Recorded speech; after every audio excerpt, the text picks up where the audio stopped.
How's it going, everybody? I'm doing a collection video here today. My N64, I got 8 games now. Last time I did this one, I think I said 5. You've seen 2 of them recently in the birthday haul pickup I did yesterday. Thank you, everybody. Wish me happy birthday. I figured I'd do this collection. I don't know if I'm going to get more of these. Oh, don't mind this little freaking red mark. I cut myself shaving earlier, and I'm filming this on my birthday, and it's going up tomorrow. June 2nd, it's going up, but yeah, I was bleeding for like 2 hours, but anyway, I'm not going to get many more games for the system. The older system I kind of want to focus on is the PS1. Like I've said, the N64 is a system I had back then. I did not have a PlayStation. I first had my first one in like 05 or something. So I didn't play much of anything on the PlayStation. I mean, I have now over the years, but for a long time I barely played anything. And even still, I haven't played a ton on the original PlayStation, honestly. I remember my friend's brother had it, younger brother had it, and sometimes when I was over there, I'd play like, I think it was the Die Hard trilogy, the Aerosmith game, Revolution X or something. There's a couple of this. Anyway, the first game here I have is WWF No Mercy. This is before they became the WWE, thanks to that World Wildlife Foundation. Someone was saying, I got this at the garage sale, I got the 2 boxes and the other N64 manuals, the Ogre Battle and the Paper Mario. I think someone was saying this might be Chris Jericho's autograph. I have to remember, someone was telling me in a comment too, how you can kind of, because there's a lot of like made up characters, like whoever did this made up characters and changed stuff. And I wanted to kind of reset it, and they were I have to find that comment, they were telling me how to do it, and I never ended up doing it. I need to do it though. I did play some of it though when I got it, and it's, you know, similar graphically to the WCW games, Revenge, World Tour, the other, was it WrestleMania 2000, I think, was there a third WWF game? I can't remember. I liked the wrestling games back then. I had World Tour, and then my friend had WCW and Revenge, which I really liked too. I always thought wrestling games were kind of fun. My second game here is 007, The World Is Not Enough. This one was made by EA. This was not made by Rare. I've played a little bit of this. And it's another cool first-person shooter. Like the blue cartridge here. I need to play more of this, because it was pretty fun when I played. Like I said, I didn't play a ton of it, though. I was thinking about collecting Bond games, but none of them are, like, super expensive, but I can't play Bloodstone because I don't have a 360 and it's not backwards compatible. Even the GoldenEye remake they had made, I could get it on the Wii, but I prefer to play it on, like, the Xbox or something. But yeah, World's Not Enough. Apparently it's a lot better than the PlayStation version.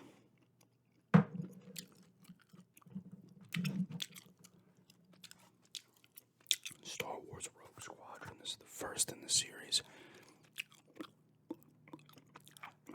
It's a flying game. Use different vehicles. X-Wing. A-Wing, I believe you use. The Snow Speeder, whatever they call that thing. I haven't played a ton of this one either. I remember I picked it up because it was cheap. I think it was like $12 too, so it was a good deal. I think you use Millennium Falcon. You might use some of the villain ships as well, like the TIE Fighters and whatever. I could be wrong though.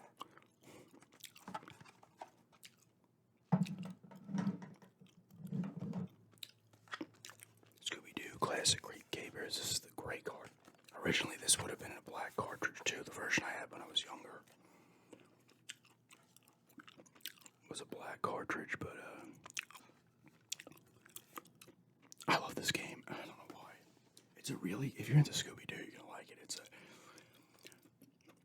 like, I like Night of a Hundred Frights, but that's a different. Those are even like Unmasked and what was the third one? Unmasked, Night of a Hundred Frights. What was that third one? Mystery Mayhem. They're more like platformers. This one, the Genesis one, the Super Nintendo one was also a platformer. This one, the Genesis one, were like, I feel like they're more in the vein of Scooby-Doo because they're like mystery games.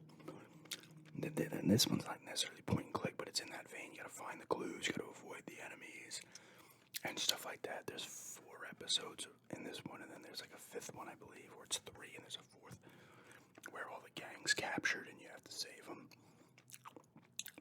But it's cool, and graphically it still looks pretty decent, even holds up still. But I love this when I had it, but I thought it was too short. That's the thing. I was like, oh, it's over already. But yeah, I love the Scooby-Doo font. It's so classic.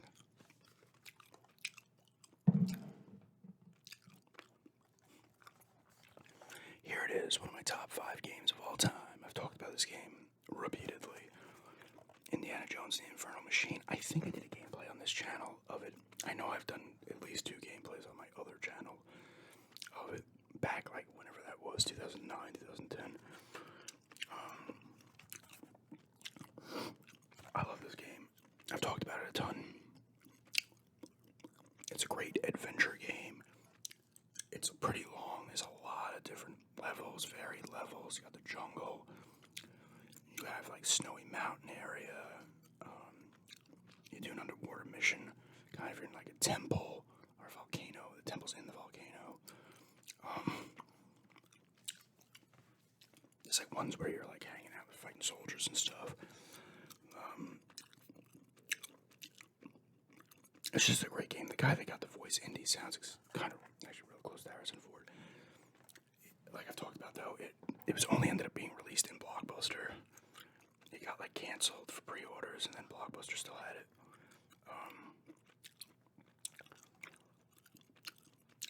It's very glitchy. This game has glitches. Like this is the raft level where you have extra tubes. So if your raft gets popped on something, you can use the tube. There's a part where you'll get stuck on a rock and it just goes boots, boots. You keep using it. You have like 3 boots in, you die. There's other times that the game will freeze or things where he won't grab onto stuff properly and stuff, but besides all that, it's really good. It's a great, I love these kind of games, the Indiana Jones, the newer Tomb Raiders. I don't have much experience with the older ones, the PlayStation ones, and even the ones, I think I played some of Tomb Raider Legend on the 360, but there's another one too. I don't have a lot of experience with those. I really like when they start to redo them again, those 3, Rise of the Tomb Raider, and Shadow of the Tomb Raider, and the Uncharted, stuff like that. This game's just awesome. Like, I just have a lot of good memories with it, and it's just, I really love it.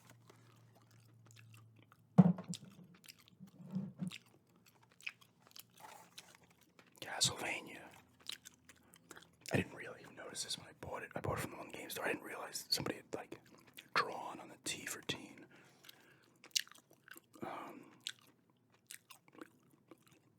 Cool game. This is one I had when I originally had my N64.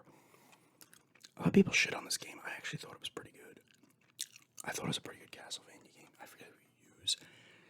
I don't even know if their name's Belmont. You can use.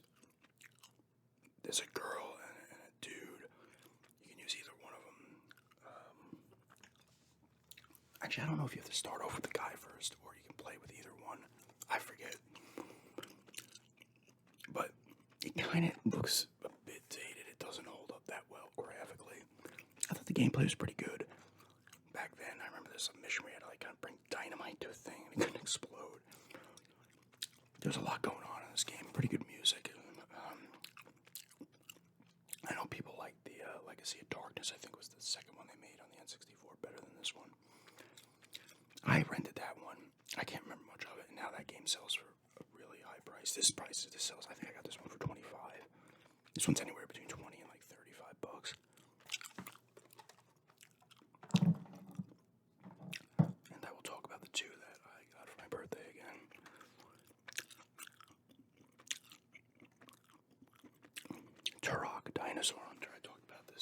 birthday off it. This game has a lot of significance for me because I was playing this game when I started to get like my panic attack. I always had the anxieties, and the panic attack started to really get bad. I was getting bad migraines too. That I'd never gotten bad headaches like that before.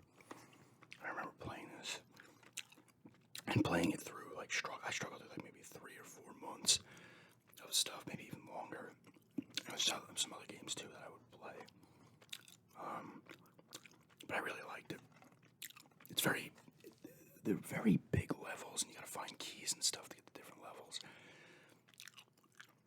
You get a bunch of different weapons in this. You're obviously fighting dinosaurs. There's other people you're fighting too. I did throw it again briefly to make sure it worked, and I had to get used to the controls because you gotta use the C buttons and the thumbstick.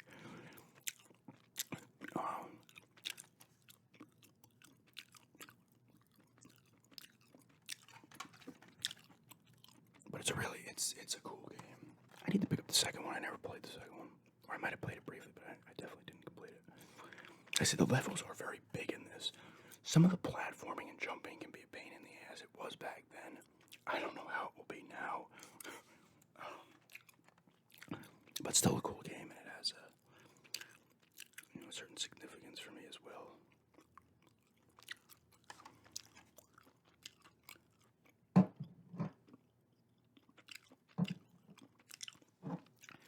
And the last one is Wet Tricks. This is a really cool puzzle game. I know this is also on the Dreamcast. I don't know if the original PlayStation had it.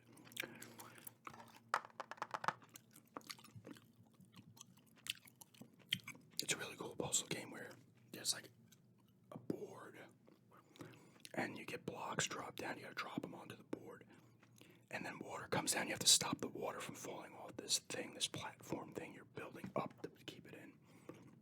And you get different shaped things that you put down, so you can have multiple lakes, get you more points.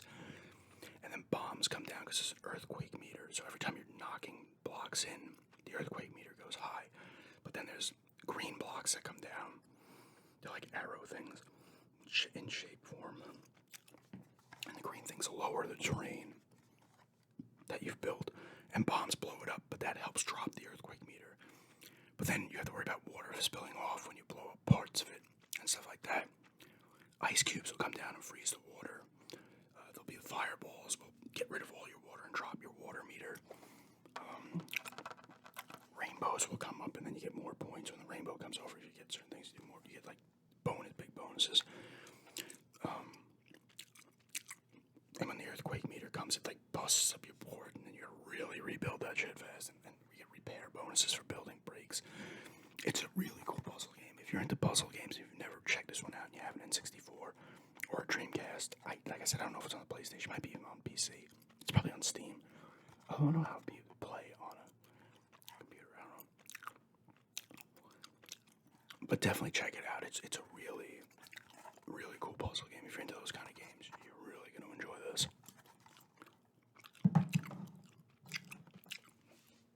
But yeah, that's my 8 N64 games. I might get some more. Maybe like I might pick up Shadows of the Empire again. Star Wars Shadows of the Empire. I had that when I was a kid. I have to look. There might be a few I might be interested in picking up. But this collection would not go past 15 games, if that. Because it's something I really want. I played a lot of the heavy hitters back in the day, and the ones I wanted to play. Star Fox 64 I might pick up again because I love that game. I don't know how pricey that is now. And maybe get GoldenEye just to have it. But yeah, that is my small N64 collection. So thanks for checking this out, and have a good day.